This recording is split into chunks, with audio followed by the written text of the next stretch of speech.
Shalom, everybody, and welcome to the Renaissance Woman Show. I'm your host, Renaissance Woman, aka Ren Judah, or the Hebrew Woman, and I am here with Nylah Vibes. Hi, girl. How are you? Hey, Boo, how are you? I'm doing well. Guys, we are doing our leadership series, and right now we're talking about navigating toxic work environments.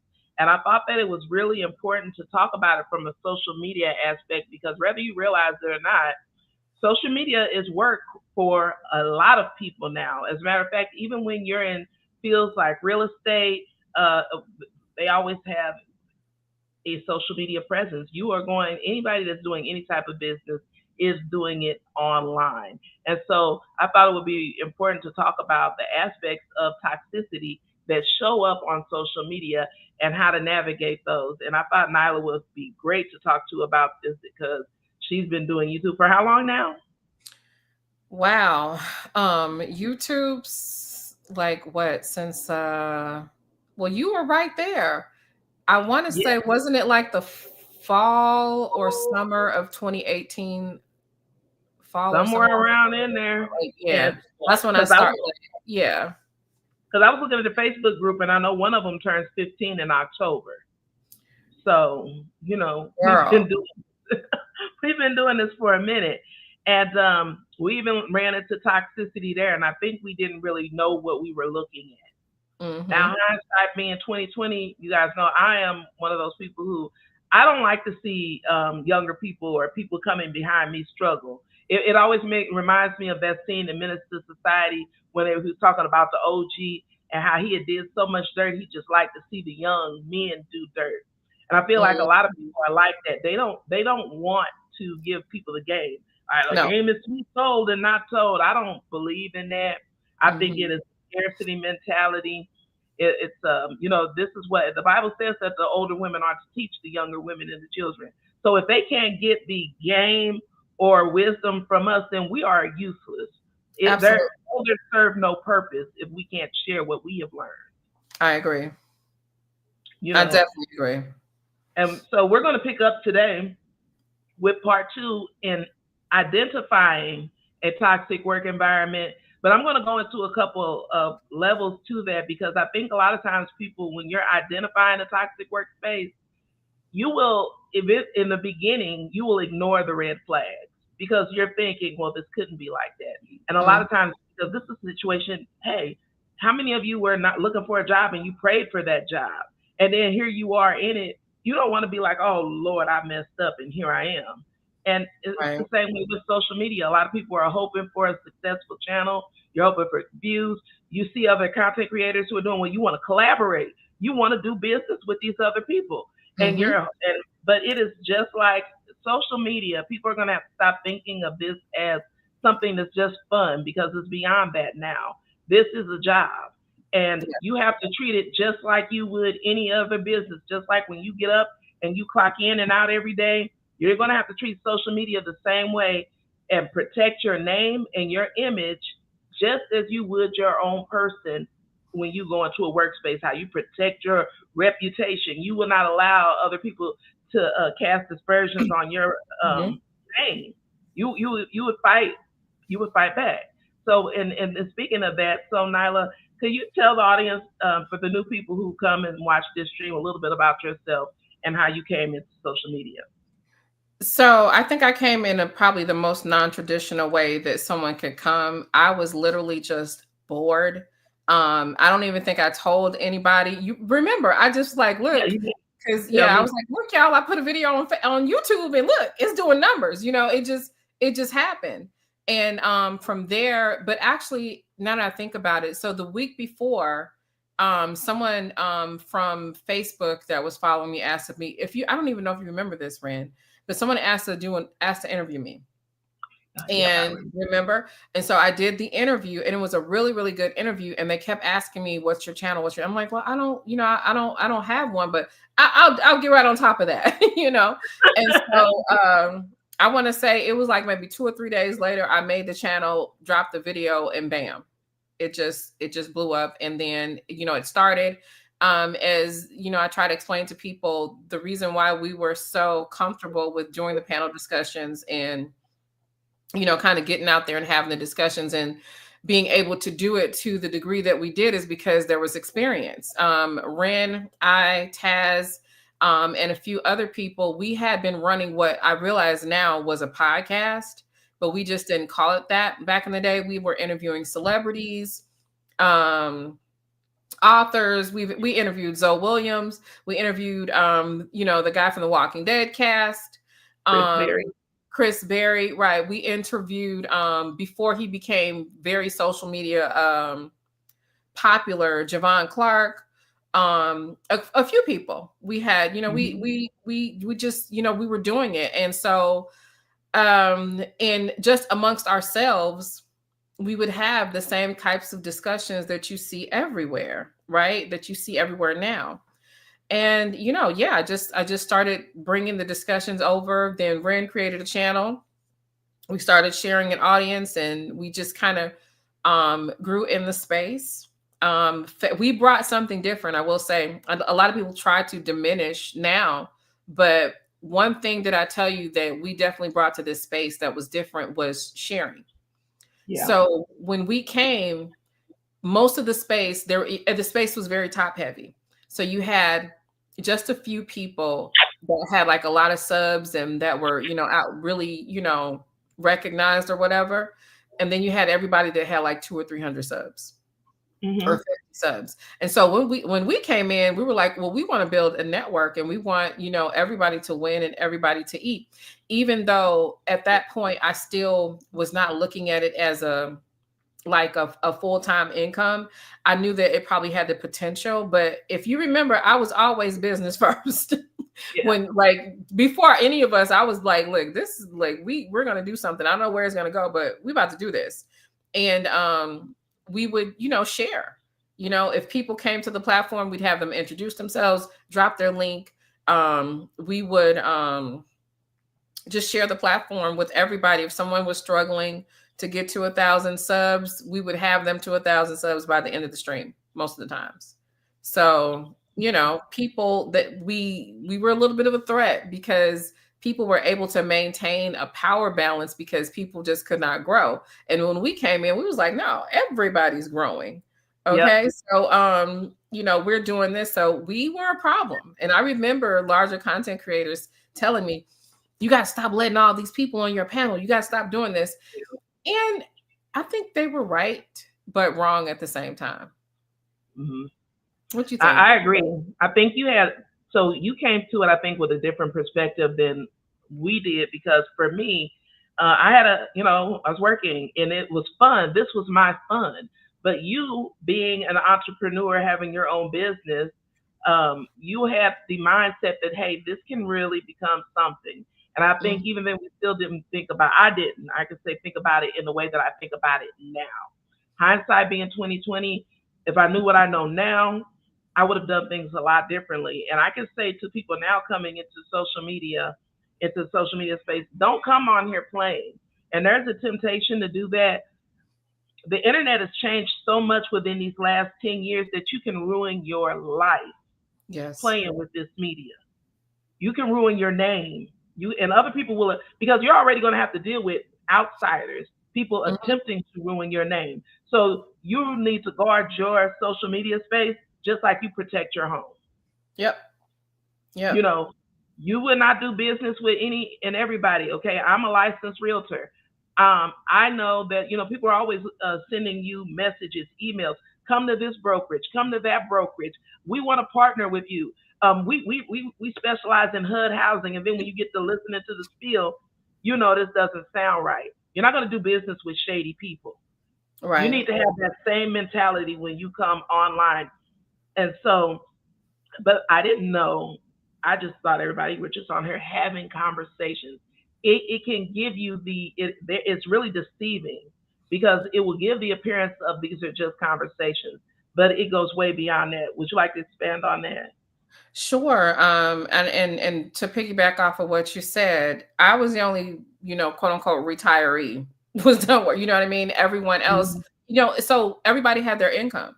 Taz had his full-time job, you had yours, plus your business on the side, everyone that we associated. So it's like we didn't look at this as like it's like, it's fun. And, if it becomes something, that's great. I definitely didn't want to rule that out, but we did not realize that people wanted to permanently damage the chain, because they knew, the everybody else too in Yeah. the space, they knew the income potential. They knew that. And sometimes I don't even know if that was their motivation outside, because sometimes I think people just want to be popular Yeah.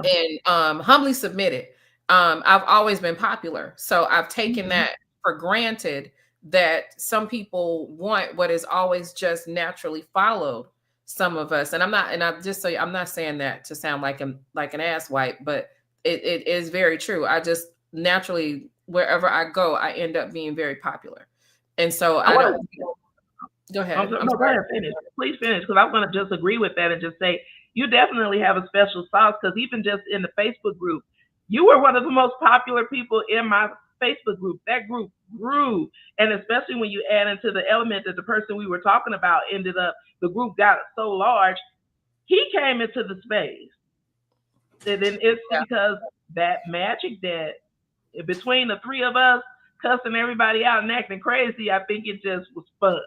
Right, right. We weren't acting though. Y'all was you and Taz, y'all were really crazy. I was the only sane person in the group. I was the Let me one that was tell sane. y'all, if I could tell y'all how many messages, because I got about this woman Nylah in this group, they would message me repeatedly. You need to suspend her. You need to ban her. She's out of control. Can you tell them why they wanted to, like, who wanted to ban? Why did I need to be banned? Well, we didn't know it at the time, but these were actually red pill men. And Mm. they would get on here saying all these things about women because I'll be honest, the group was called the Tommy Sotomayor Discussion Group. Sean Taz, Shalom, everybody. And you can get the link if you want Taz to Hey. come up. It was called the Tommy Sotomayor Discussion Group. And it, it we didn't know that those were red pill guys in there. Well, I didn't know anything about the red pill. And The only Nyla pill that I asked. knew about was birth control pills. I didn't know shit about no pills. Oh, and let me tell y'all too about Taz, because let me tell y'all, between the two of them, I got the most complaints about those two. Taz would cuss me out regularly. Okay, I kicked Taz out of that group so many times, and then the women would be like, "Bring Taz back, bring Taz back." So of course I had to let him back in. So Man, and people be like, well, why you let them cuss you out? Listen, I was like, I've been in law enforcement for over 20 some odd years. I'd have been every coon, bald head, B word, anything you want to name. I've been all of those things. So it's just like, it was like water on the duck's back, come on now back. that I think about it, I never looked at it from that perspective. Like, me and Taz were the problem in the group. We were the most popular people Yep. in the group, but we were the problem because, like, there was this dynamic that always exists when me and Taz are in a space together. Usually, like, the dudes be having a little crush or whatever, and here comes Taz, right? He didn't inflamed everybody because, okay, because like they come in and they come pontificating about nothingness, and then here comes Taz, crushing their little talking points and their perspectives, right? And then, oh, the chick that we want, oh, you with him? And then it's Mhm. like it just turns into a whole, like, it's bad. It It was all goes bad. and that's the thing too. When you don't know what you're looking at, you can't be able to prepare because you don't know what you don't know. We did not know what we were looking at. We didn't know what we were doing, and I can honestly say I believe if we did, like if we knew what we know now, we would have done social media totally different. I agree. Yeah. I agree. I agree. But like I said, when and everybody had their income already. Everybody had their, so it's like you didn't look at it, completely as a business. And I was looking at it like, okay, I'm a grandmother now. I'm retired. This is Hmm. my Avon gig. You know what I Yeah. mean? Because I Yeah. mean that's basically, you know what I'm saying? Because, like, It's I'll in make no money. mistakes about it. I was living off my husband at this point in time. Mhm. So I needed my little Avon job, my little Mary Kay job. So Yeah. that's what it was to me. But I didn't know that everybody else viewed it. But I think it was a popularity though, because I don't even know if you know, they cared about that, because like I think people just have an issue with uh people.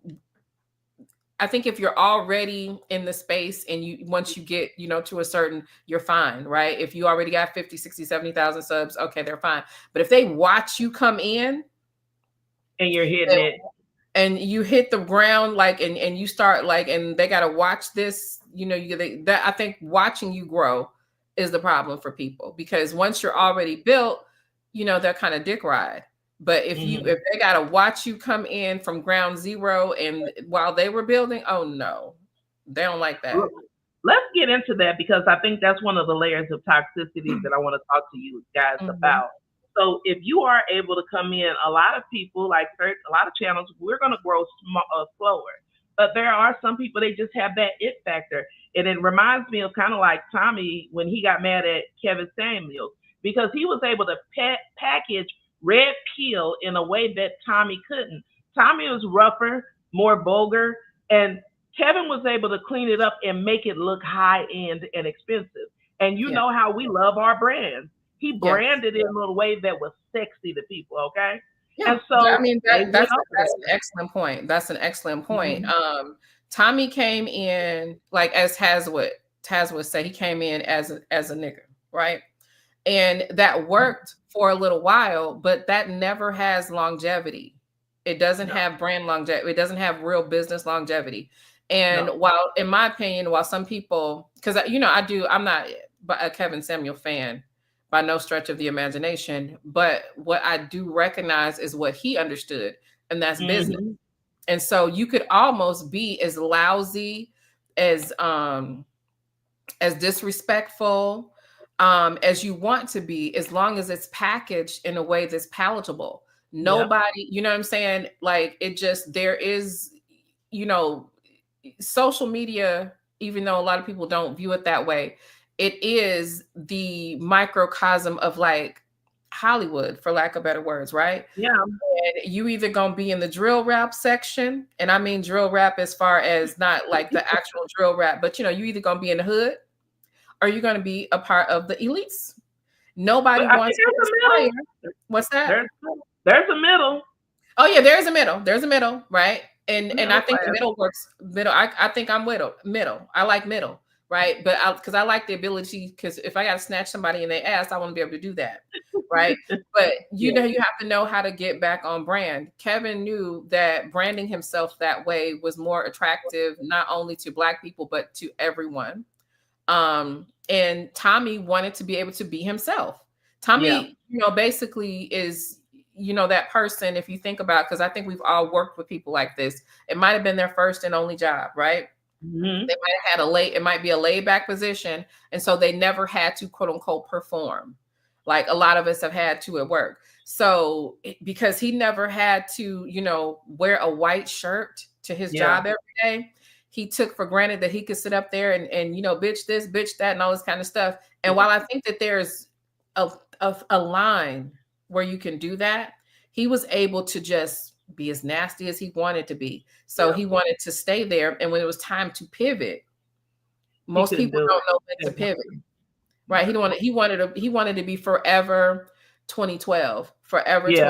2013. And you can't do that in, you know, No. in 2020, prior to 2020. You gotta level up. You do.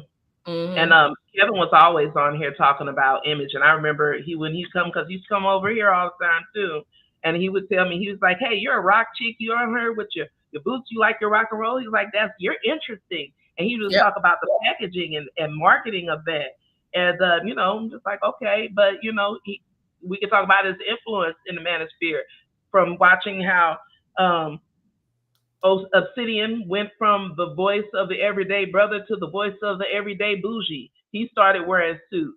You see Boogie, you know, he got those guys to clean up their image, and they started. Next thing you know, almost every red pill guy had candles in the background and had a suit on. Baby, look, they were all into the ambiance after a while. Mm-hmm. Like it was interesting to watch the transition. It really was. Was Like, even think about, well, I will say, if you think about some of the red pill manosphere guys in the space, even though like Obsidian wasn't on camera or whatever, he still kind of the way that he would do his show, it was kind of like, even though it was one of the most rambunctious, toxic, he still would, okay, it's 15 after the hour, and you're watching such and such and this, that, what I'm saying? He still ran it like business like, right? He still had a format. There was an element of professionalism to it. It wasn't, and then you had like the angry, I almost said something. I'm so used to saying, what I'm about to say. I'm trying to keep it cute. But like, even with him, he, I think, has always had, what you would consider good production or whatever. Yeah. Acting a fool, but look, he's even pivoted. Yeah. He's even like, they all come at kind of, I mean, then again, you get older, you do have to kind of like, it has to reflect, it does kind of like, you do have to kind of like calm down a little bit. Mm-hmm. Oh, this segment is brought to you by Earl Grey. What up, Earl? I love Earl Grey tea, actually. It's my favorite. I do. Have you ever tried it with a sage leaf? No. Put a leaf of put a fresh sage leaf in there. That the flavor will. I'm gonna try it, because normally I do, because I'm growing sage. I'll normally just put it in the mortar and pestle and added just basic black tea to it. I'm gonna try it with the Earl Grey. Mm-hmm. It's so good. Yeah, definitely. But yeah, I think Angry Man, like and two, knowing your audience, knowing your target audience and who you're talking to, makes the difference, as well as because they knew who they were talking to. That's why they had all of the superhero stuff and the gaming things, because they knew who they were trying to reach. They knew that was special. Let me shut up. I almost called. Let me stop. So I think part of it is knowing who you're trying to reach. But let's talk about the behind the scenes part of it, because it can even start if we think back. Thinking back now, like I said, hindsight being 2020. Once that Tommy Sotomayor group grew in the background, and didn't we have like 30,000 members at one time? I don't remember 20,000. One of the groups had like about 30,000 members, and the smaller group had like 5,000 to 7,000 at one point. I remember. Once we hit a certain peak, I started trying to add admins, because people were like, "Yeah, we're gonna do business. This is gonna be fun."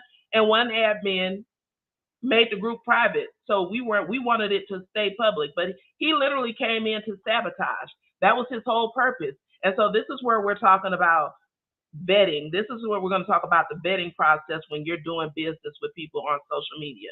And I'm going to tell you, do not give anybody wrenches on your channel. Do not make anybody a moderator on your channel. Do not give anybody access to any of your stuff unless you have properly vetted them. And I'm even going to say this, that they have something to lose. Don't do business with people who have nothing to lose, because they will be no limit soldiers, and there'll be no limit to how they'll try to destroy you, and you won't even be aware of it, because you're just doing business, and you being on the up and up, you think that they are too, but really in the background you will often find, unfortunately, and Nylah can speak to this from experience, people have actually came together and colluded on how to dismantle your platform.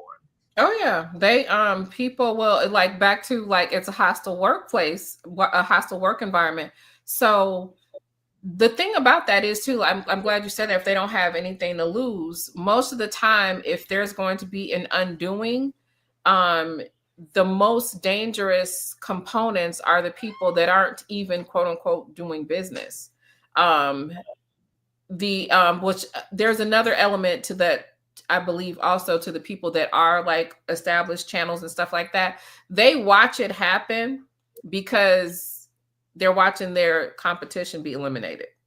Right.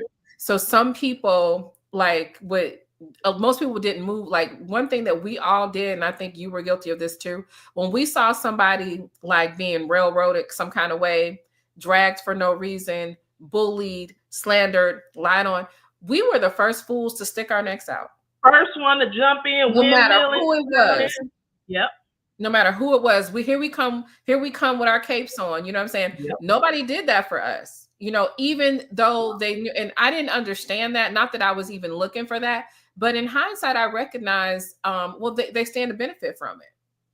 you know? I felt Um, resentful by it because I was like, well, you knew this person had this history.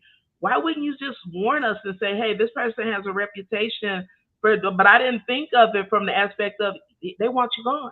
they Because want now you your gone. audience has to go somewhere and Right. maybe they'll come over here. Right. I mean, Not, think about it like, okay, and then like there's so much to unpack with the conversation. Just even thinking about when we came in, we were doing those long panels, right? And we had a, huge chat rooms, everybody, and this is like, y'all, I wasn't even monetized, but everybody was over there, right? Mhm. And we had this thing where even if the conversation got toxic and people would argue, we would, okay, let's just kind of like everybody back up and just let them go at it. And typically when they would go at it, we would like not really moderate it, but like Mhm. semi-moderate it. And it would typically work out, right? And Yep. so what happened as a result was all of the people that would be considered OGs, when we got there, they noticed that people liked what was happening. And then next thing you know, here goes Angry Man doing the what did he call it? Um Manosphere Mania or something like that. And it was basically the same I'll concept. see them or something like that. Yeah, somebody, like they just all started doing like really similar things, like the Lions Den. You had the Lions Den, then they Yeah. started, everybody started doing, all that kind of stuff, and they're watching, something new, fresh and new energy come into the space, and people are gravitating towards us. And so when the little smear campaigns come up and the little stuff, they're like, cool, maybe the people will have to have somewhere to go if they take Yeah. them out, if they diminish them. And I didn't even think about it from that perspective, but now I get it. I completely get it. Some people are literally waiting for your downfall. But back to like the moderators, at that point, if you were there every day, we were like, oh, they're a friend of the channel. We gave them a Yeah. wrench. We Yep. gave them a wrench. It just, I remember I have this thing because I don't like unfair moderation. If I saw a mod, even if I like them, picking on somebody that didn't have a wrench, baby, I give your enemy a mod Yeah. too. I had a thing like that, and it was backwards It is. because these And I people, would like, say these this people to take shit seriously. they but I had a lady cuss me out because I wouldn't give her a wrench. So I will tell you guys Baby, I this. still got that email Do because you? yeah, I still got that email. Yeah, wrenches are one of my biggest trolls. One of the biggest trolls became my troll because I timed him Hmm. out of a chat room. You know what I'm saying? Yeah, Like this the moderation stuff, it's serious. And take it is. unmodded people or who your mods are. It's like it's serious business out here. I would say if you have moderators, they need to be, you need to know them. And I mean know them as in you know them. You can identify them. I'm going to go so far as to say you know their damn name. Mm, Because these people, they will sabotage your chat. They will time people out unnecessarily. They'll do a lot of things to disrupt the flow of your channel. And I would even argue for people who, well, I've already given all these wrenches away. Don't feel bad about it. Take your wrenches back and let everybody know you're recalibrating. The people who rock with you, they're going to still be with you anyway. I'm changing my strategy and I'm switching it over to a business model. So I'm taking all my wrenches back. It's a good way to weed out your problem people anyway. Because uh-huh. if they're not fooling with you, that wrench will show you. Because if I care about you and I care about your platform, I'm not going to be mad about you taking a wrench away. Okay? Right. You were just one comment. You were one thing away from them turning on you anyway. I would Yep. even argue that taking wrenches are a great way to separate the wheat from the chaff. I think that's a good idea because I've been thinking about that too. Like, and then some people, just only come to your chat to get a wrench, Mm-hmm.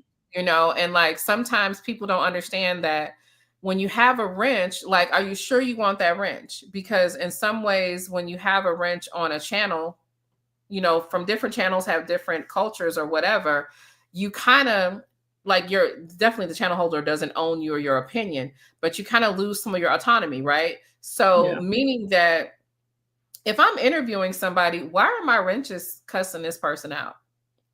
Right. You know what I'm saying? I've literally had to deal with stuff like that. I know they don't mean any harm, but you have a wrench in your hand. Or if I mention a content creator in a favorable way, and then you say, "Oh, well, he's gay," or so, you know what I'm saying? Like it's like you don't understand that that's a reflection of me. That now the content creator will say, "Oh, they were allowing, Yep. this kind of thing," or just like it's. I don't think people get it. I don't think people get it that there But is a you're a little representation of my channel because of the even channel. though you're model, you may be some people pay their mods. So let's just be clear.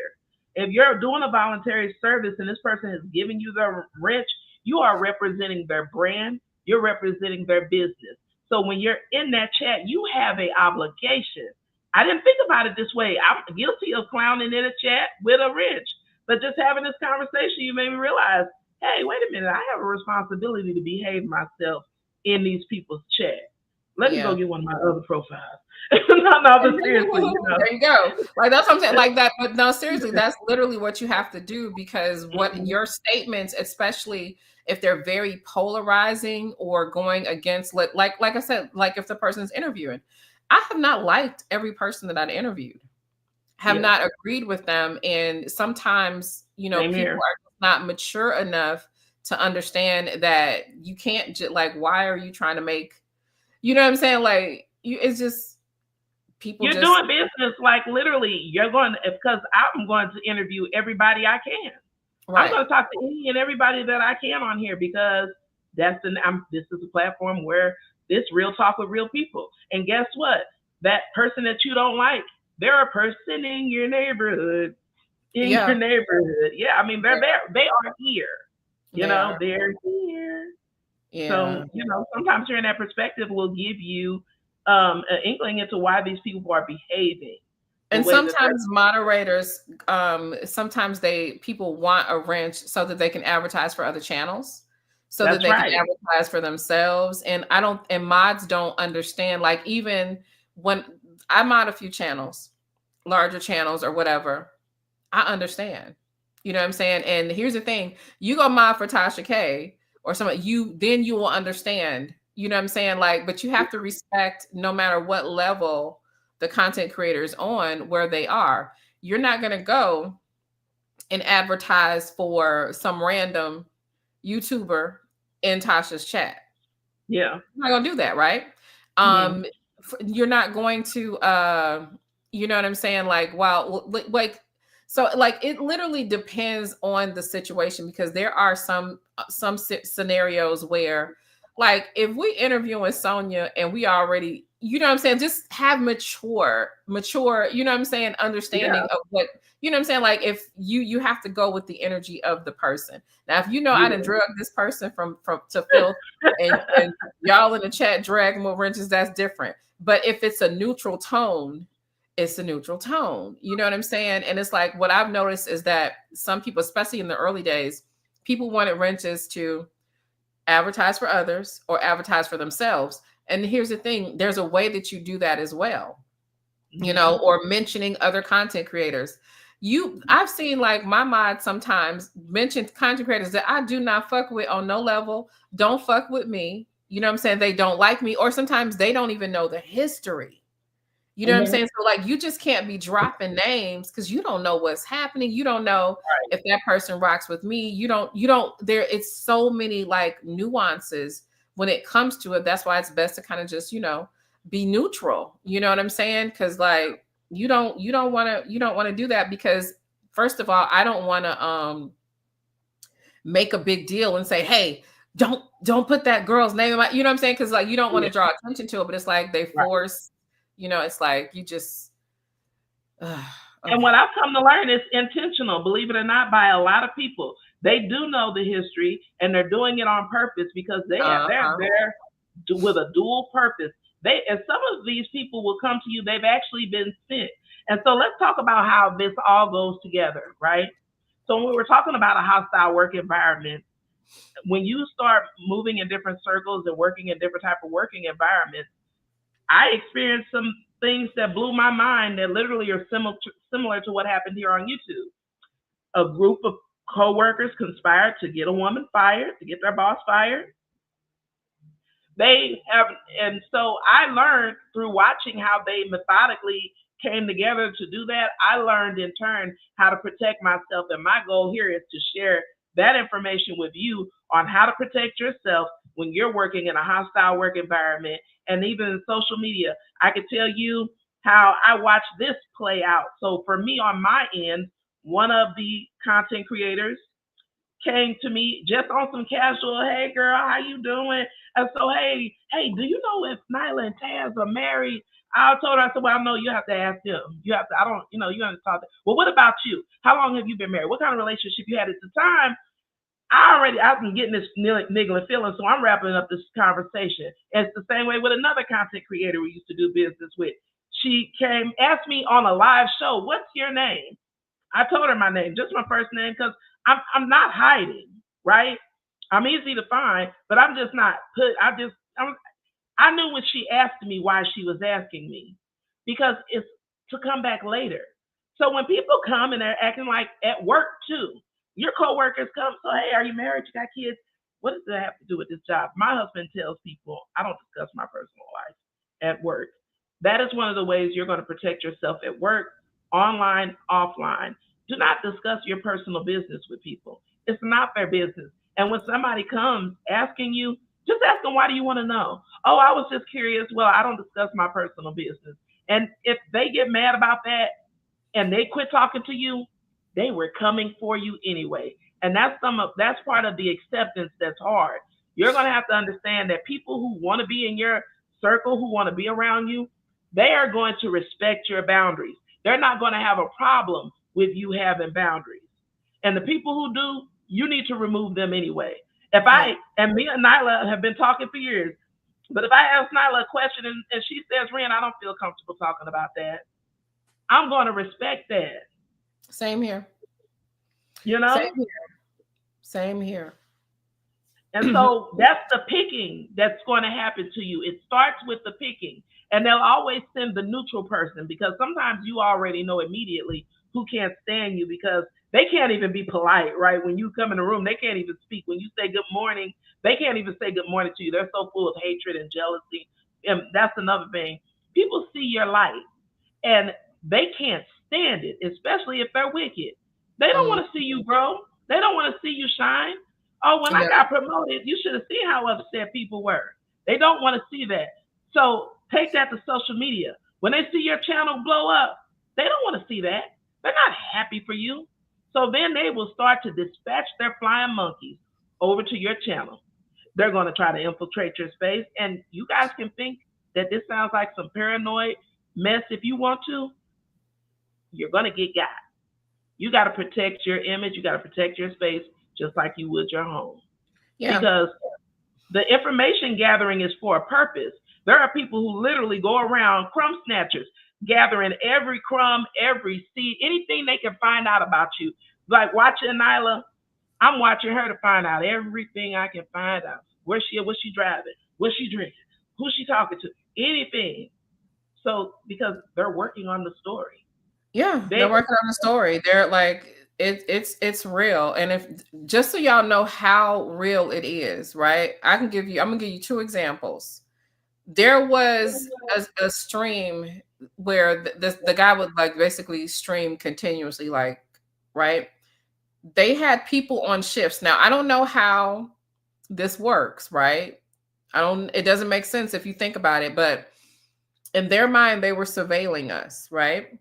So they had to stay awake in 8 to 10 hour shifts on live streams to surveil us. Meaning, if we were live, because we used to be live for hours and hours, like 10, 12 hours or whatever, they had to be listening to everything, making sure they record everything. If we were in other people's chat rooms, they were supposed to record what we were saying. Yep.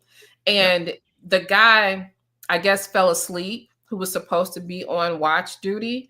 I know this sounds this sounds crazy because how are you It surveilling sounds me and unbelievable. You wouldn't I'm believe on a it. public thing, right? But Mhm. he literally fussed them out for falling asleep instead of monitoring us and what we were doing and where we were going. Because his job is, if we're not live, he's got to find out whose chat room we're in if we're in a chat room. Now, mind you, you could be home cooking dinner, comment in the chat room or whatever. But just think about like how nuts that sounds, right? So Mhm. it's your turn to watch Nylah and Taz today. Like you failed. You know what I'm saying? Another thing, so like there is, people like I like to use this as an example. In the manifestation group, we collaborate to produce goodness, right? Mhm. We collaborate to further our careers, further our lives, and abundance and stuff like that. Some people collaborate for the complete opposite, right? Yep. They had an entire underground, if you will, operation on how to take us down, right? They were like, it took planning, and that, I mean, in every aspect of quote unquote warfare, right? From spiritual, okay, they were doing their little, and like, y'all, look, I know it sounds crazy, but I'm just telling you my experience. We go into the graveyard to get some dirt, so that we can do this spell on Nylah. um I'm going to get this woman to lie and say that Taz SA'd her, that he's never met. Mhm. And then I'm finna get this picture of this old man from the Aryan nation, and I'm gonna tell everybody that this is Nyla's ex-husband and that she got mixed kids. And then once they get through trying to, figure all that out, then I'm gonna say this. The next week we're gonna pull out this. Like, they literally map out plans Yep. to try and destroy people. It's like, it's serious. So because I've said this before, if I appear paranoid sometimes, because I do have some PTSD at times. I think I do too. There's no doubt, Yeah, and you like especially from my Ren, recent experience. being in law, and this was really hard, and it was really hurtful to me because I know that people attacked Ren because of her proximity to me and because she started growing and blowing up in space. She was making money. You know what I'm saying? So she became a target, right? This is my friend for real. Okay. I love Ren. Okay. I love Ren like Ren is my sister. And to see people try and smear her name, and she's always been, a public person or whatever. At the time you were in law enforcement. I mean, good hearted. Ren is she knits, for crying out loud, and gardens, and she has birds. You know what I'm saying? You do not get more wholesome than Ren. And they were trying to Very good. turn her into a drug addict. They did that to Taz too. They Yeah. literally were going around putting her name and stuff, and putting these pictures up that looked like her, to say that she was on drugs. Yeah. you know and like, Yeah. this is a woman, that has, a city job. Like, why would you want, what I'm saying? We Why would you want to ruin someone's name like that? And I have been walking around strapping a gun to my behind since I turned 21 and got my first security job at Whitehead Security, and they bought me my little first 38 revolver for $250 back in the day. That was a lot. That was some money. I had to take a couple paychecks to pay for that. But anyway, and so to get my little job working for the department, it was something I was proud of, and to have someone take a words that I was saying during a stream and chop and screw them to make it sound like I was admitting to. Because if I did have a substance abuse problem, that would be, to me, that would be content, and I would be trying to help people get recovery. But Mhm. I wouldn't see that as something to mock, and then to turn around and find out that this person has the drug addiction and is Yep. an actual felon. And I'm like, I was just like, you look at me, I'm not a felon. I've never had any drug problem, never been to jail, none of that stuff. But Mhm. one thing I noticed with all these people, whatever they're accusing you of, when you find out who they are, that's the life that they've lived. And it's just amazing. Every time. It never fails. Every person that called us homeless has been Hmm. homeless. Every Hmm. person that says something, and I almost forgot. I was just going through my phone because I wanted to gather something up for what, me in real life do. I forgot they tried to say that I was on meth. Oh, wow. Yep. Really? They tried to say that I was on meth. Yep. And I want to talk about, like, if people pay attention, because I always thought about that whole April Fool's Day thing, right? Mm-hmm. If people just use common sense, you think about what is April Fool's? It's a joke. So that means everybody that got up on that panel to say April Fool's, you just publicly admitted that you were lying, faking, sneaking, conniving, and conspiring behind people our backs to try to take down everybody. Yeah. So you just showed everybody who you were, and I don't even think they thought about it that way. They thought they were being cute, and they were Mm-hmm. doing something like they were making you or the people in the group look like a fool who they were trying to disparage. But you really just showed everybody who you are, and that Yeah. is you are untrustworthy. That you will do things because if you do it to me, you're gonna do it to somebody else. That Yep. you'll do things behind people's back. That Yep. wasn't a April Fool's. That wasn't I funny. gotta sneeze. I'll be right back. Okay. So I think that's something people need to think about too. And unfortunately, that transitions over into the workspace. So this is where I'm going to get to talking about not only when you're doing business on social media, you need to keep it business because even when you're collaborating with another content creator, believe it or not, a lot of content creators, they already have in their head that I might have to come back and do something to this person.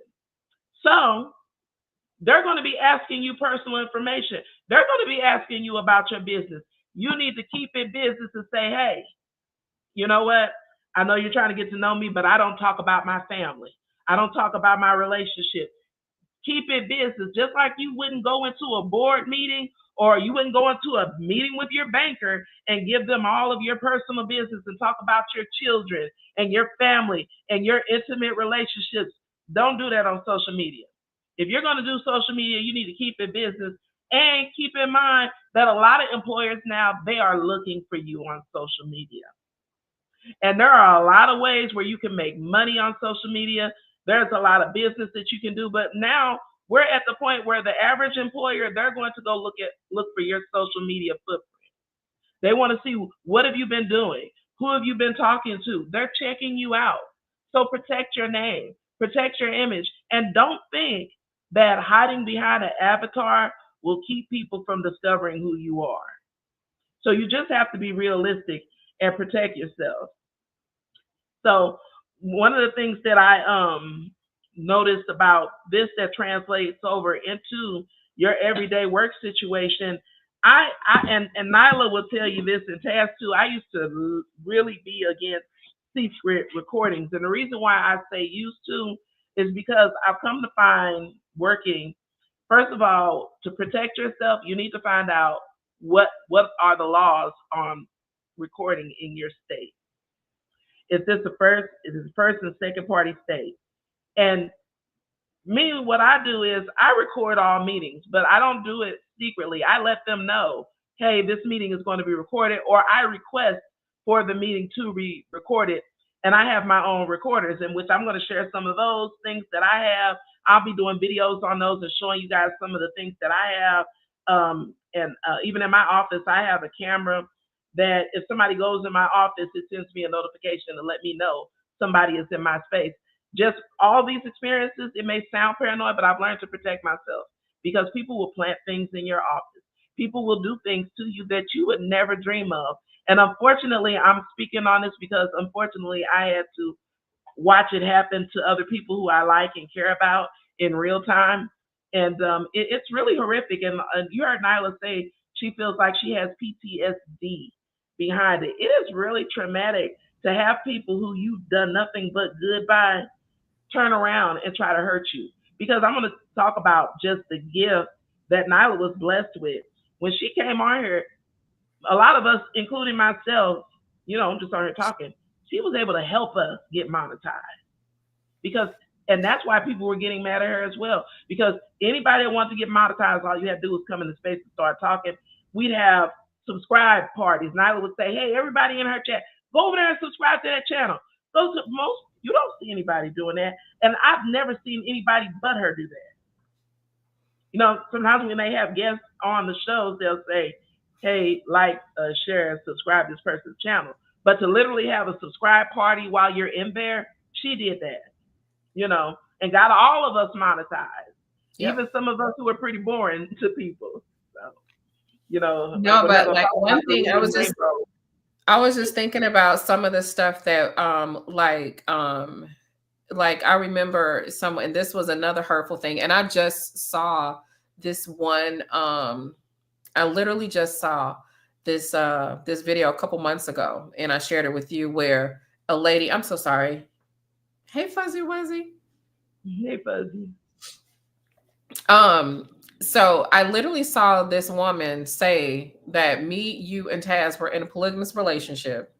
That I'm like sure the my husband would love to know that. the endless, like the way that it's like, it's really crazy though if you think about it, like the Yeah. levels that they go, to the point, like, and it's like, and I do you feel like the I feel like the Nas hatred, it's just transitioned. I think now it's at a demonic level, Mm. where they just, I honestly, the energy that I get from it, like they would want us basically unalived.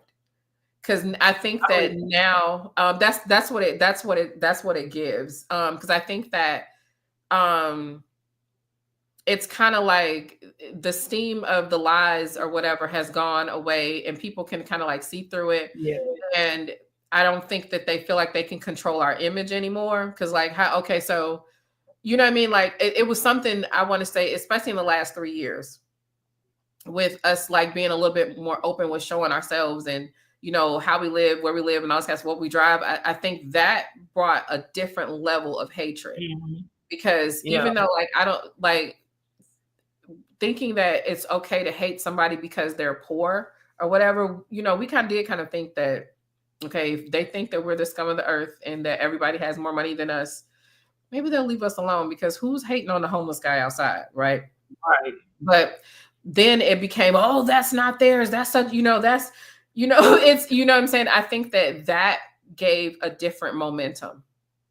You It know what I is mean? disturbing to have people come up and tell your story as if they were there with you when you were going through these things. They lived with you. These people talk about it like you could just. It should be common sense to anybody that this is a story. It's a fabrication because it's too detailed. And that's one good way to spot a liar. They have all these details that a normal About a person stranger. would not have or know about somebody else.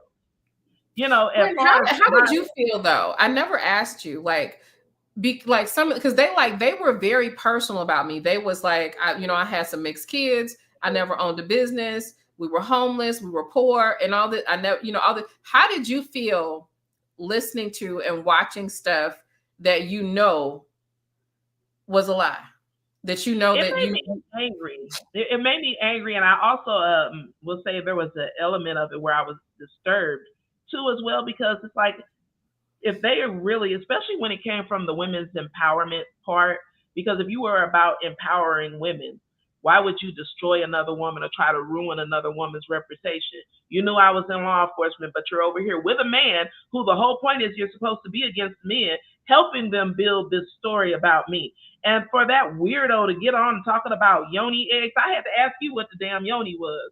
oh, I, that one, girl. a weirdo talking about I was trying to be in a polygamous relationship when I came on social media. Me and this man have been together for 15 years. I beg your pardon. I was with him before I even knew what a Nylah was. Mm-hmm. And it was just really, Exactly. it was like, you don't know. And so, of course, my husband is asking questions like, what is this that they're talking about on here? I'm like, and it's really disturbing because the particular person that was talking about traveling to meet people and stuff, we can bring the person who actually ran the polygyny group on here We need to to do tell that. you that We she need to was do on that. there advocate, trying to meet families, you know, or a We need, partner. no, that literally needs to be done, because like, um just even thinking about how, like you said, like fighting for your reputation, because that moose face heifer is still running around talking like somebody won't spiritually snap her neck. You know what I mean? Like she's still running off, talking that stuff. And that was the weird part for me, because it was like everybody, I never forget, I came upon a video, and she was like, yeah, I know her personally. And I'm like, Never well, met any when of did these we people. meet? Like, Yeah. when did we meet? You know what I mean? Like, and she's telling them all this story, all these weird ass stories. And it's like, I just, it was. It's weird that it's like, where do all these people come from? I found myself wondering, like, where did like they just get the collection of weirdos? Remember the white boy that was in the group? Remember the white boy? I forgot his name, but this is why this was bad, right? It's something about when people watch you get popular, right? Mhm. He was like, "Oh yeah, they're definitely frauds. I know them." And I'm like, "When did you meet us?" Yeah, And like the sad part is this is the dude that Taz had to help him not unalive himself. Taz literally had to talk him off the ledge one time. Like he, and he'd been abused all his life, and he was, yeah, and that's a part that of Taz that people really don't know. Um, he is very compassionate, with with the human condition, even though he comes off as "Rrr," but like when it comes to yeah. like humanity, he's unmatched. He really is. But this guy literally was literally about to off himself, literally. It's amazing. Like people, like I said, some of this stuff is so strange, and they say life is stranger than fiction. It is true because a lot of these things you just would not believe go on, and it has happened to Nylah, myself, and because the work experience, baby. Let me tell you, the social spirit for life, and it just showed me that life meets social media. It's the same. Like we have transitioned to where people today they don't have any morals. They have no compunction about lying. I watched a woman promote a girl, and the girl lied and said that the lady gave her drugs. So it can happen. People will do anything to destroy you, lie, cheat, steal. And so, to Fuzzy's question, how would you protect yourself? For me, it's I document everything. And when I say I document everything, you cannot allow one instance to go away by. So when you go to a workspace and you notice something that seems not quite right, even if you don't do anything about it, get you a calendar and write down that this incident happened, because I promise you it's going to come back around, and when it does, the story is going to be totally different. That's why for me I've implemented my own version of the Pence rule. I do not meet alone with people. If we do meet alone, this meeting is going to be recorded. If you want to meet with me, we're recording. That's how I will protect myself, Fuzzy. And as far as now me getting back into social media, I'm not going to do business with people who I don't know. And if I do business with a larger content creator and I don't know them like that, it literally will be just business. We come on and we do the show. Any back channel conversation is strictly going to be about what they want to talk about. Maybe they're going to give me the interview questions in advance. It's all business. There will be no private discussion. None. Never do that. And like it's so crazy because I think we talked about this before. Um, the problem with me was I was a salon owner, right? Girl's girl, always around women, always talking to women. Never met someone that wasn't a friend when it comes to the salon. In Hmm. my salon experience, and I'm talking about I was a busy stylist. I might can tell you maybe 3 or 4 horrible stories out of the hundreds of women a year that I did. And like when I tell you, like people were coming from all over to to experience what was going on in my salon. I had people booking from out of town, all over the place. I only had maybe 3 or 4 weird situations, right? So I was used to being in a space where women open up to me really, really quickly, where all of the women around would gather around a woman because she ended up, when she coming in a bad day and she might have had some trauma. And so she needed some uplifting. My salon space was a place where you could come in. You didn't have to worry about no men looking down as you're getting your hair done. You didn't have to worry about, it was a comfortable environment. We had a little Yeah. tea service sitting over there. We had a little living room area, TV area, a little relaxing. You know what I'm saying? It was like, I mean, it literally was my name, and Mr. Cole's House of Style. It was like literally a house, right? Yeah. So it was that environment where you could just come and for instance, like some women would come and stop in on their way to work because they knew we had tea. We had like exotic teas and coffees and stuff. So they would stop by on the way in. You knew on Saturday you can come and there's going to be grilled chicken and vegetables and all kind of stuff. There's always going to be something. There's snacks there. If Saturday you can stop by and get a mimosa. You know what I'm saying? So like people were comfortable. And so I never knew women until I got to social media that weaponized trauma. Yeah. Or weaponized that it was a different experience. You know what I'm saying? But then I have to remember, okay, first of all, I wasn't cheap, right? So you had the it was an experience, right? So there was a certain class, I guess, that would come into the salon, right? So, and I don't like quote unquote classism, but I understand it to certain levels, right? Yeah. I would have never this space like that, I think. I would have never been involved or friends with a woman with 15 baby daddies. Yeah. Because like, and I'm not saying if you got 15 baby daddies that you're a bad person, but technically where you're going and where I'm going is so far different. What you're accessing, what I'm accessing is so different that we don't have enough in common that we would meet in the middle. A woman with a whole bunch of felonies. Yeah. I didn't know them chicks existed until YouTube. Yeah. You're unevenly yoked. And people just think about that in terms of marriage, but that comes between your relationships with the people who you allow in your life. Yes. If you are unevenly yoked, you don't see doctors hanging out with dope fiends for a reason. No. Unless they're treating them.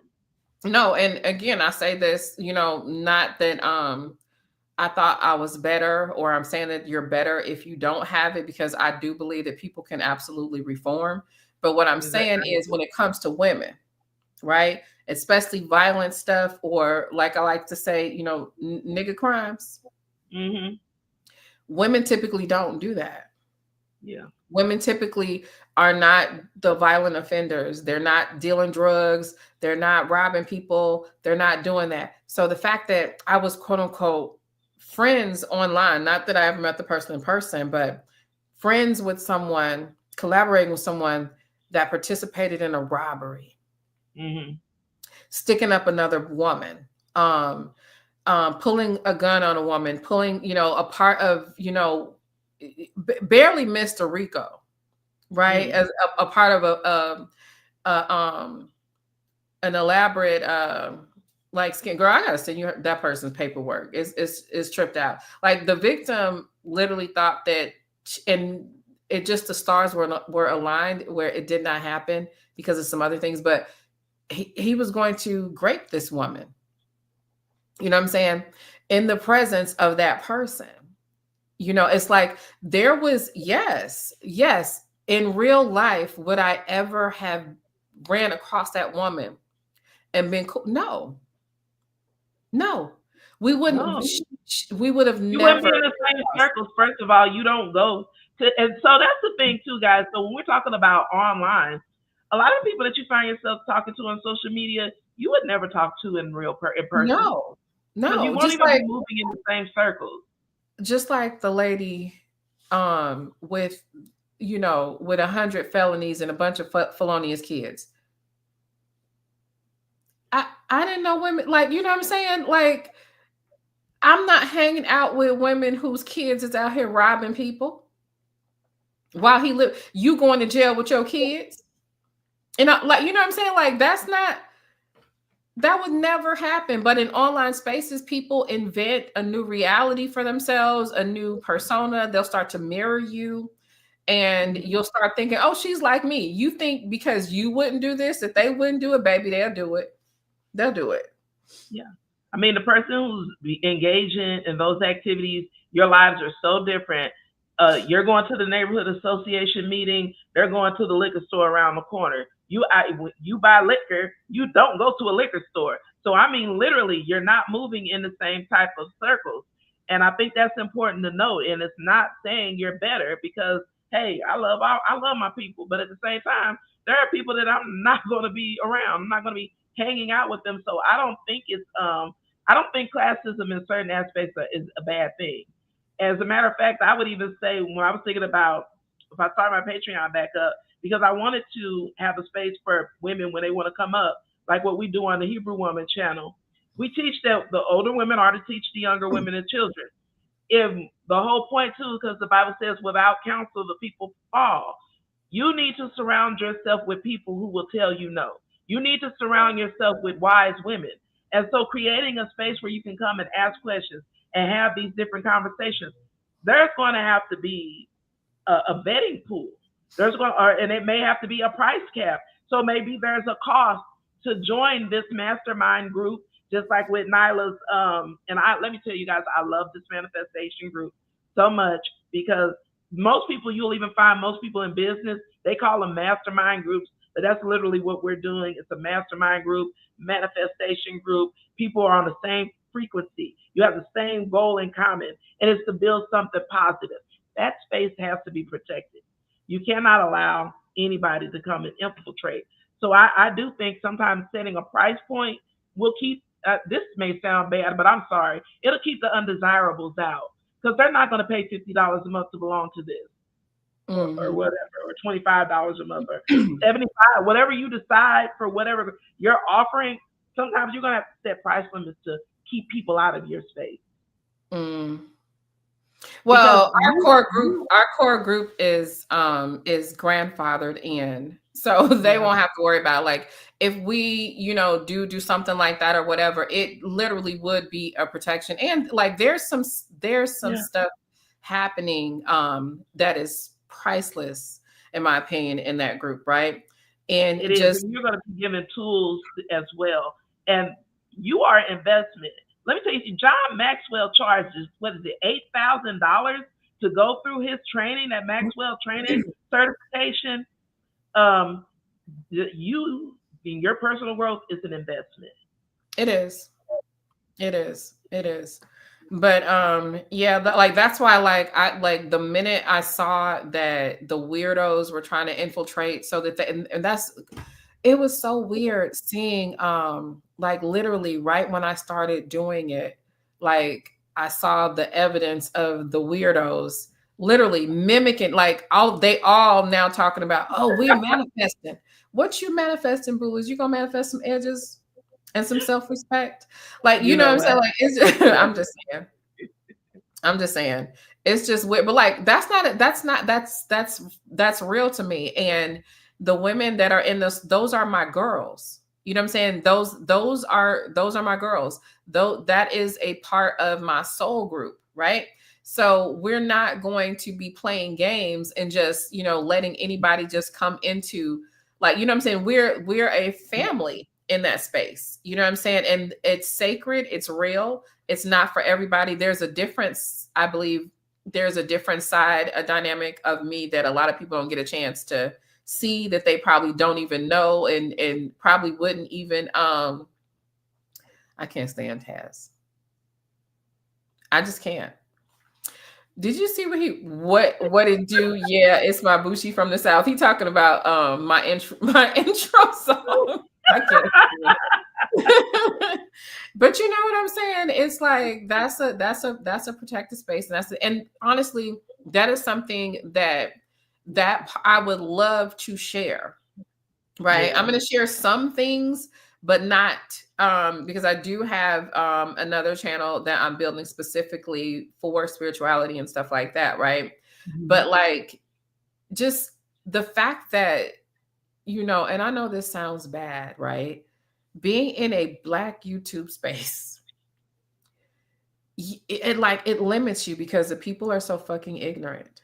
Excuse my French, but like, think about how, like, if we were to talk about, I don't know, fibroids.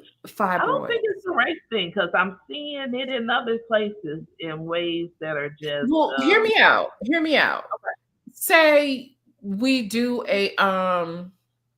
because I am putting together this panel. I know I keep saying it, but it's just the timing has not been right for it. But I'm trying to get this panel together where we are talking about different sort of reproductive issues, the fibroids, PCOS, and all this kind of stuff, right? If a woman shares her experience in totality, in especially let's say 2 or 3 years ago, um, and she, let's say she describes what happens when you have a PCOS period, you know what I'm saying? Or she talks about it, in a way that is, like very factual or whatever. These are the kinds of things that comes up on Beef Tube with these Negroes. Oh, and that's why you got fight. That's why, I'm sorry.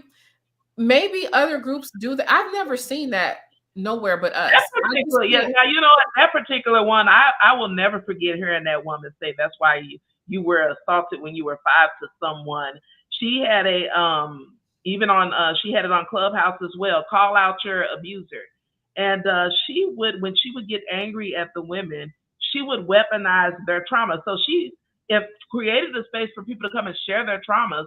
They come on there, they share their traumas, and if she gets mad at them, she would put them on blast publicly. So that is why for me, when to create my space, you're going to get vetted. You're not going to be allowed to come in here and hear people's coaching sessions or their training or the training No.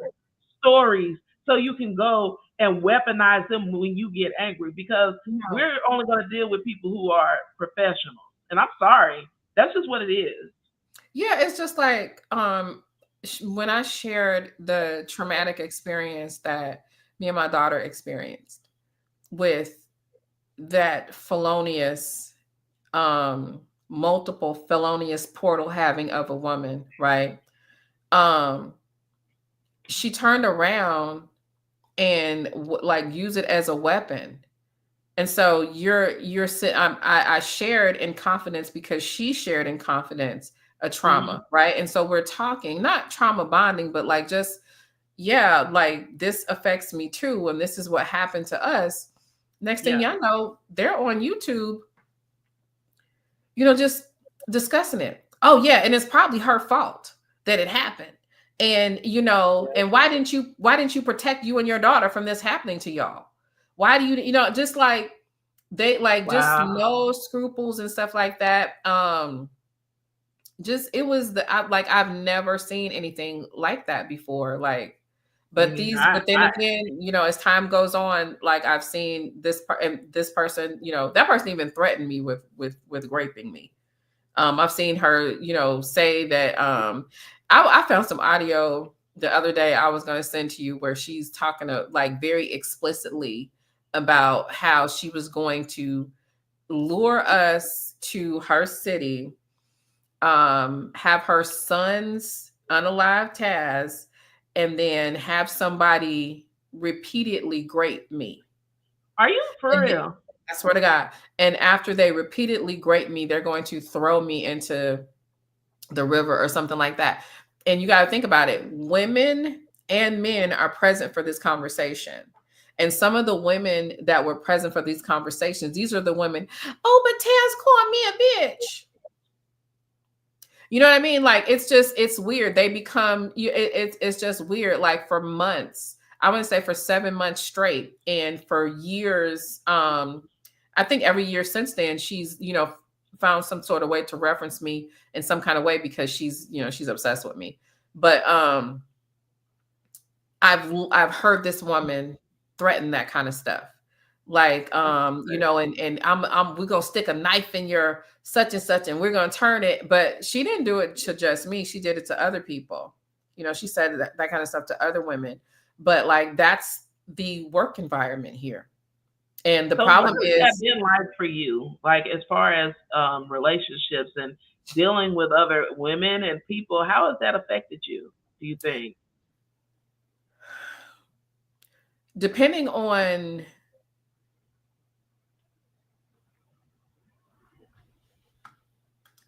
depending on the time of Mhm. what's going on, it can affect me different ways.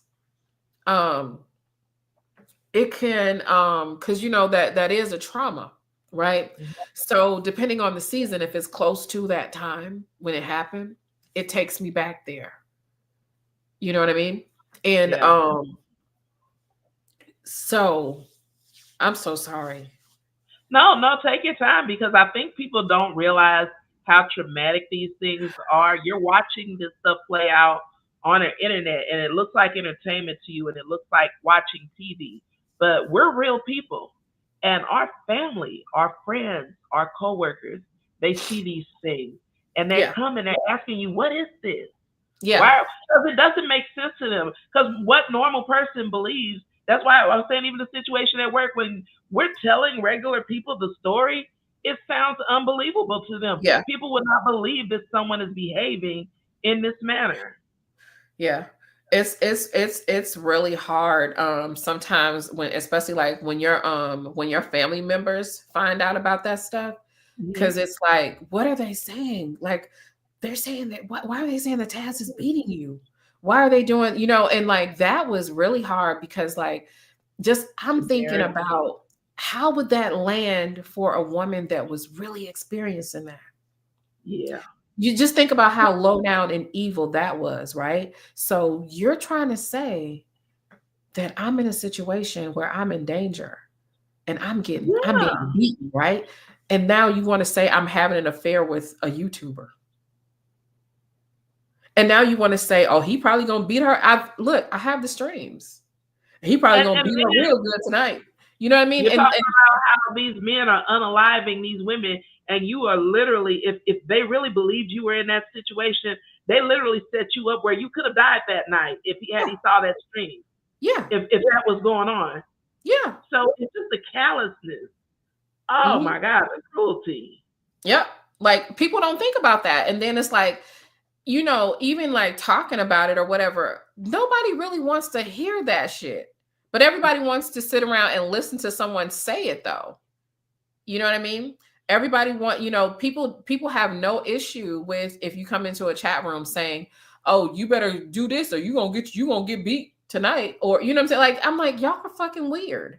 Y'all are weird. So on one hand, you want to say that he's an abuser and Hmm. use it as a weapon against him, but then you want to use it against me too. You want to use the lie about him and it's like at one, oh my God, this is dangerous. Women need to be careful around this guy. But then you see what I'm saying? Like it's weird. It's weird.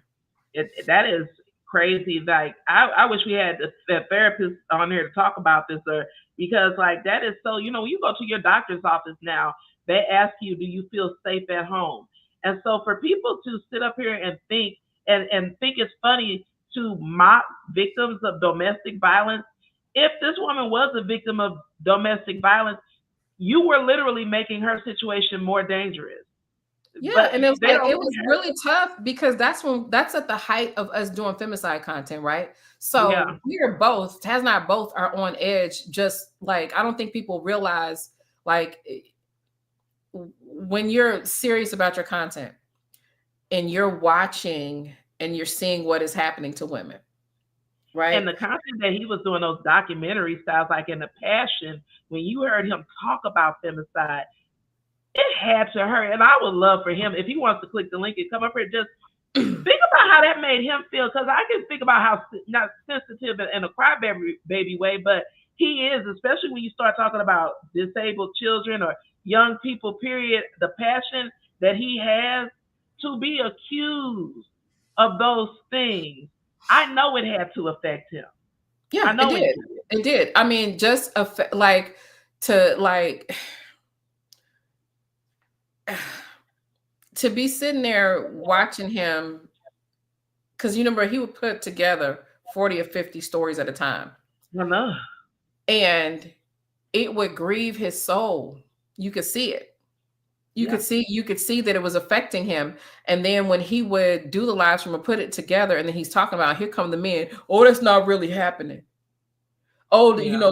that ain't a big deal. And so he's like, he's looking at the numbers, so he sees it, and so he's Mhm. like, nigga, damn. He said, I'm cool. I don't want to I fuck my see. dad. I know that's right. I feel you. No, Because but I it do can think you turn should into come up, Taz. I do think you should come up. But yeah, it like he was, in a lot of ways. And Taz is not, gonna do like me and go take a spiritual bath and Yeah. meditate and all this kind of stuff. He gonna fire up the blunt or whatever. But he was walking around with all of that energy, you know what I Yeah. mean? And then dealing with other men basically telling him it's not happening, and using the fact that he was willing to talk about it as a weapon, Yeah. against his manhood, and then having the women double back and Yeah. use it as a weapon, or either act like he wasn't doing the content at all, or like it was fake. Like, Yeah.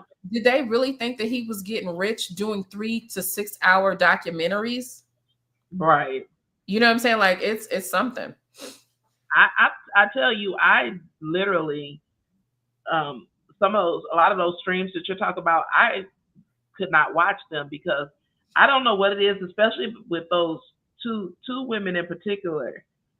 It's something about their voice. Like, I'm people. If you know me, my husband will tell you I don't watch horror movies. A lot of times I don't watch the news because believe it or not, I'm really sensitive, and just to hear them talking about us, something would go through me. It would disturb me, and I was like, I can't listen to this. I can't even listen to this woman talk because of her voice. And a lot of people don't know that, even like when like we were all cool and stuff and I would share her videos, I could not listen.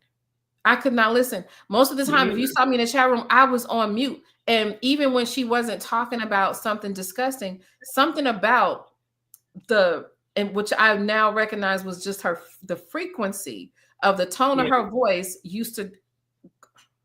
it's something. It's something there that you can't listen. That's why I was like, I don't see how anybody sits and listen to those streams because it's so wicked, and That's why it I just haven't gotten through the whole April 1st video yet. And it's 5 years old, because I can only I never watch watched the like whole thing 15 to either. 20-minute increments, Yeah, I've But never now it watched has it. become comedy to me, though. So I probably can watch it all now. But like, I think Mhm. I could. I can't stand to hear them people talk. I cannot. I'd have to literally do what you said you were doing, taking it in pieces. Hey Mhm. Taz, welcome to the show. I just like, so in hindsight, we're talking about a toxic work environment. Your experience on social media with the space being toxic, not just, and you really caught it from both ends in a different way than I would even say Nylah did, because I think the men, they said stuff about Nylah, but they really attacked you in a way as a man. I think where they came after you, they attacked you as a man and your family. To have a group of people come after your family, your wife, in that manner, how has that affected you? And to answer Fuzzy Spiral's question, what do you do now to protect yourself? Yeah, so I don't know how to really say how it affected me, because I don't really, I mean, for real, it didn't affect me in terms of like offline. You know what I'm saying? Like offline, it don't register as important. But online, I have a hard time I have a hard time balancing content between business and importance.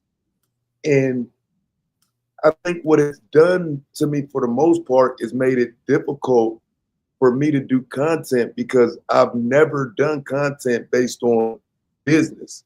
I never did content based on what people gonna want to watch. I always weighed what I was gonna do as far as content as what's important, what's necessary. And considering that it's important and necessary, it should be a business model. Maybe even turn it into a business model because it's that important.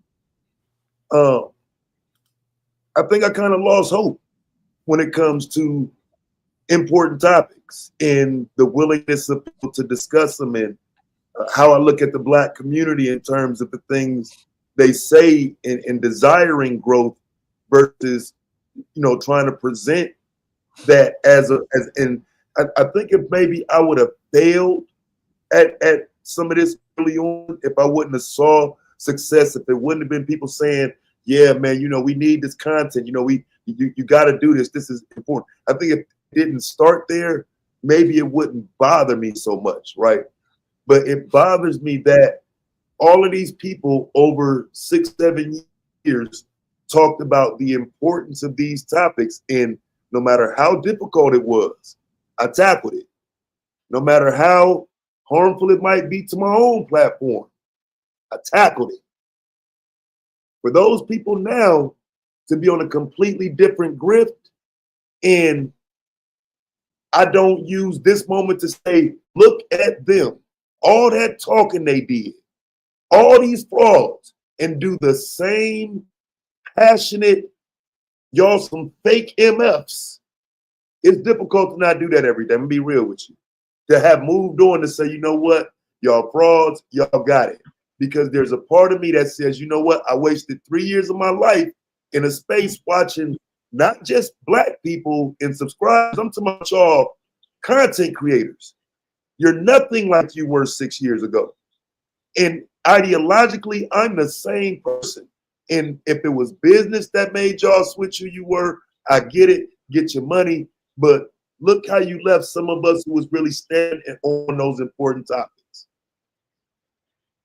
That's real. I think that it can be disheartening because I can say for myself, when I finally was able to come back on social media, you guys saw how many false starts I had. I'm starting, I'm stopping, I'm starting, I'm stopping, because it really disheartened me as well. It made me not want to come back on. And then when I came and I see people doing the same thing, and even to your point, to automatically now they're the people, the warriors for what you were talking about and fighting for, and just how fake the space was, it was discouraging to me as well. So to hear you say that, I think is really it just confirms everything that I kind of was thinking as well. You know what's bad, what saddens me, and I don't know if I kind of want to play a clip. I ran across it yesterday. Um, what saddens me about this is outside like this. Okay, the smear campaigns are smear campaigns. I don't like any of it, right? But Taz's smear campaign to me hit differently, right? Looking back at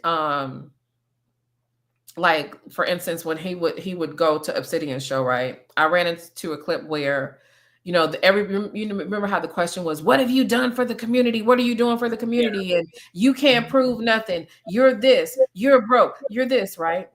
Yeah. And the guy was like, I'm doing this and I got this and I got this degree and I got this or whatever, And here Taz was, teaching history that people didn't know, that people were like really saying, hey, I never knew this. I'm gonna teach this to my kids. I'm gonna do this, right?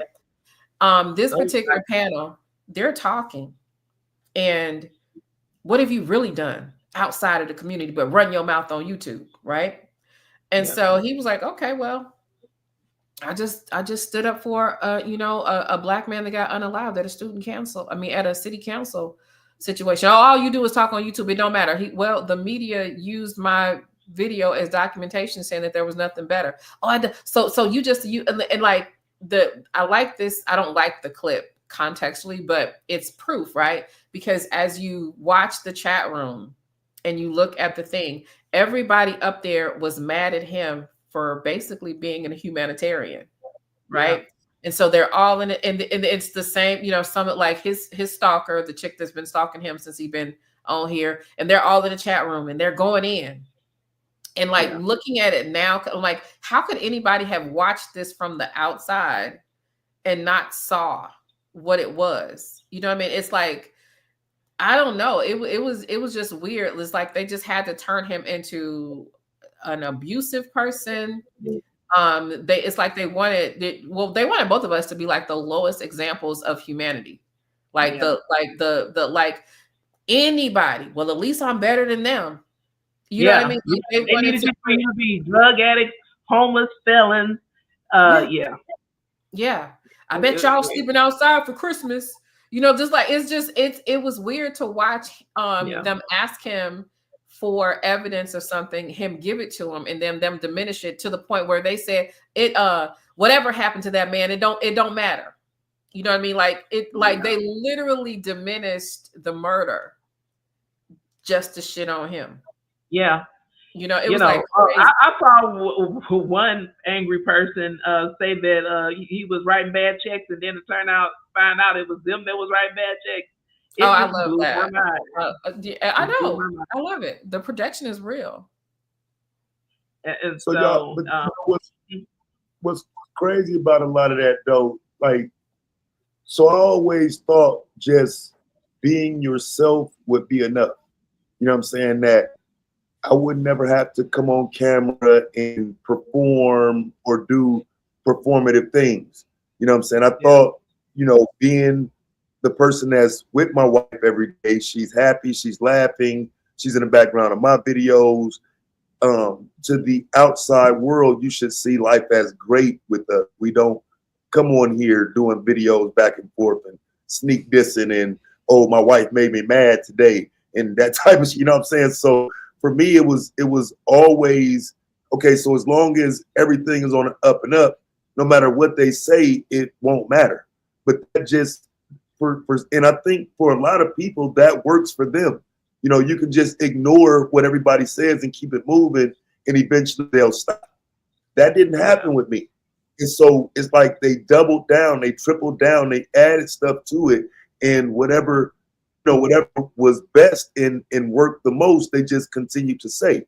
And so, it is kind of difficult even today looking back, like, wow, so I would have actually had to come on flashing money and I got this and I got that and you niggas broke. And I mean, that was the only way to combat that because again, people stayed and watched the content. They were seemingly supportive at the time, but as soon as they got a chance to go and hang out in a chat room with 1,000 people in it to say all of these crazy things about me, that's what they did.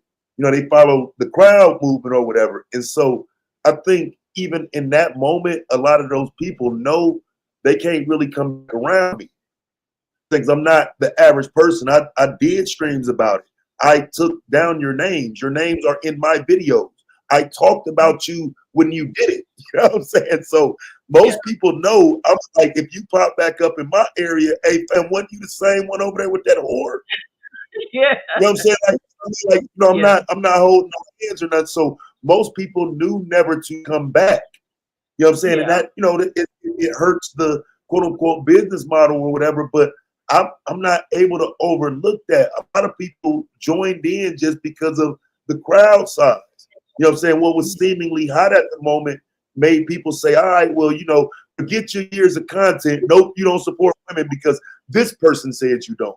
That was kind of cold. yeah, You know what I'm saying? But that's how it yeah. all happened. Has that affected your desire to want to do business within the community? The YouTube community, yes. Like Hmm.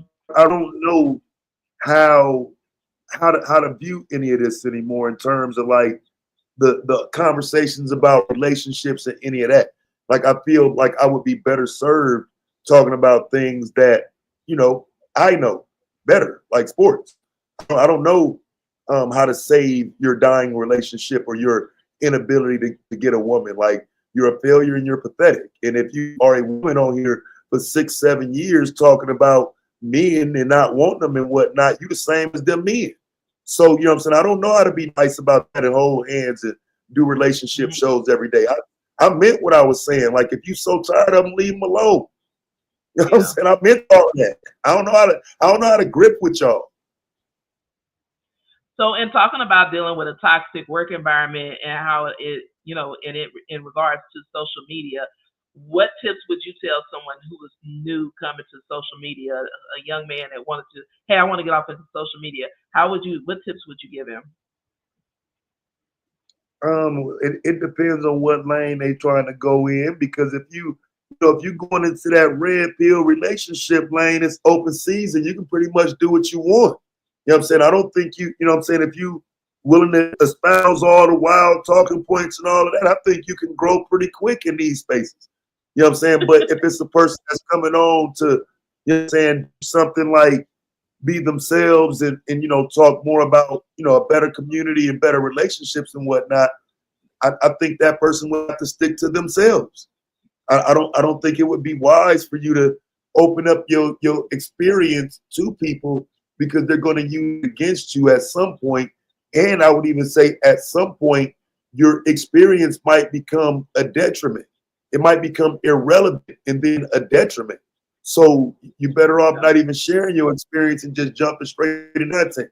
Talk about Shannon Sharp, Terrell Owens, Chad Johnson, somebody, anybody other than yourself. And it's sad that it's got to be that way, but you know what I'm saying? It seems like people will follow the image of you fast, real you. That's right. Nylah, what about you? I'm sorry, which part of the question? You can take any part you like. If a young woman was coming to you and she wanted to start a new social media channel, what advice would you give her on how to protect herself or to get what to do? Okay, so the first thing that I would tell her is to don't use any single email address that's associated with anything with her address or anything. Don't give her phone number to anyone. Get a Google number. I would tell her to assume that, I know this sounds bad, to assume that people will cause you harm. That's bad. That sounds horrible. That sounds bad, but it is real. Like I would just say, like, take your time with people. Take your time with people.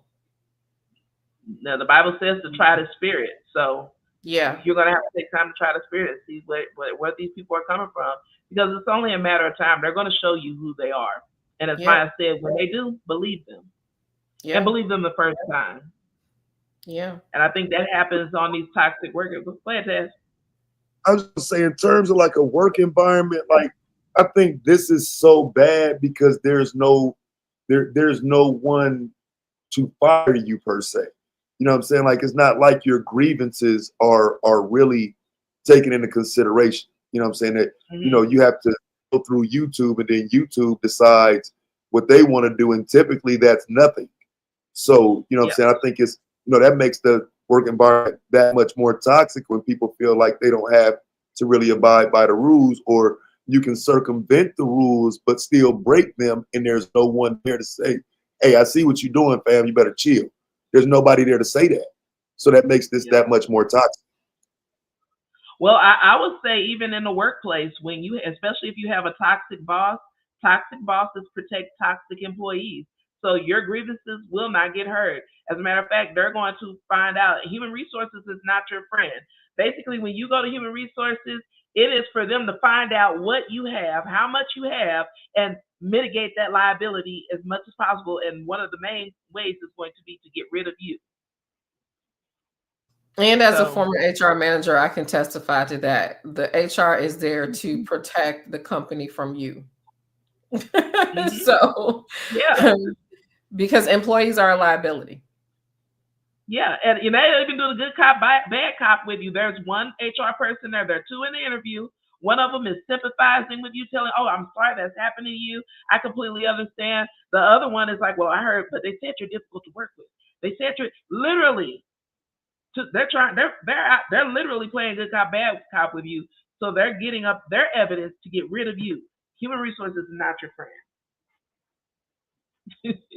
So that's when we start talking about working on your exit strategy.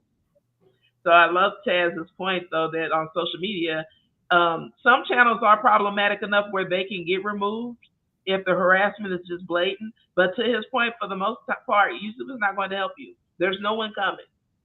So you are going to have to protect you. You are going to have to be your own advocate. So that is what it is. And so I wanted us to have this conversation. I feel like this was a great conversation. Taz, Nylah, thank you so much for coming up and having and giving people you all's perspective on the type of things that happen to you on social media.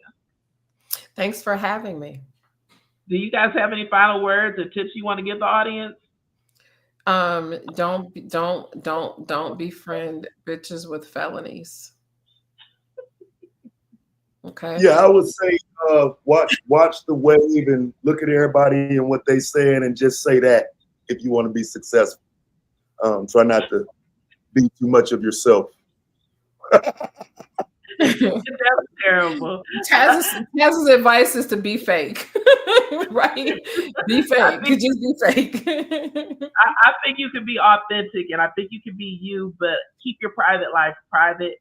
If you're on here doing content, stick to your content. If your content is the element of it is a lifestyle channel like mine, be selective with what you share.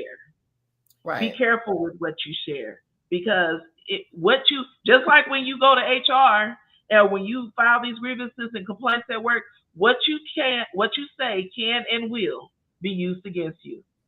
Yep. Thanks for watching, everybody. Thank Shalom. you. Shalom.